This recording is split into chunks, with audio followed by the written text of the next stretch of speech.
Hi, today I want to talk about basically buying a guitar. I know there's a lot of folks out there that want to play guitar. They want some experience playing a guitar, and there's a couple places you can buy a guitar. And most of my guitars I buy are used guitars. And there's certain things that I look for when I buy a used guitar. And right here I got an acoustic guitar. It kind of works the same for electric guitar as well. One thing that I do, regardless if it's acoustic or electric guitar, I just play the guitar and see how it feels. And I'm looking for bad action. I call it Frankenstein action, where I gotta press really hard down when I do the bar chords. And one way you can check it is I usually do the second fret and the 14th fret, and I kind of look to see how level the neck is.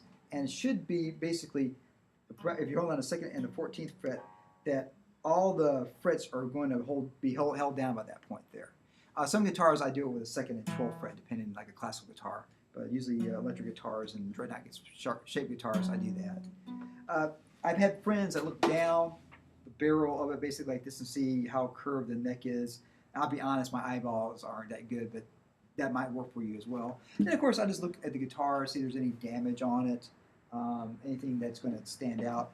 A crack here is a whole lot worse than a crack back here. This is where the tone of the sound of the guitar comes from. This here, basically, this bounces the sound out the sound hole.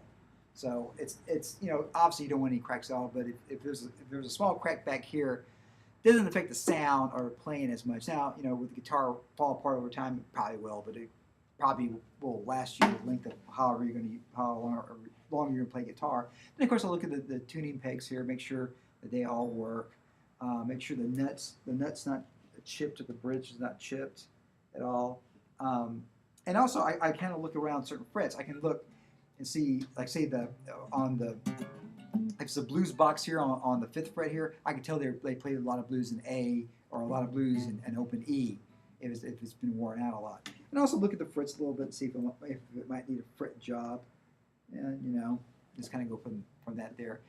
But basically, if you don't know how to play guitar, or you need to take somebody that actually can play guitar to go along with you, because if you don't, then you don't have anything that you can do, point of reference of that. I buy guitars. I bought this guitar in the pawn shop and played it for a while. It sounded great to me, and so you can save a little bit of money if you kind of know what you're looking for. If you buy a guitar online, hopefully you find a place that lets you try it out for at least a couple of days, like a month or so, and then you can send it back if you don't like it, because every guitar is a little bit different, even if they're made to the same specs. This guitar sounds really good to me. If I would have got 2 or 3 models up or down, it may not sound as good to me.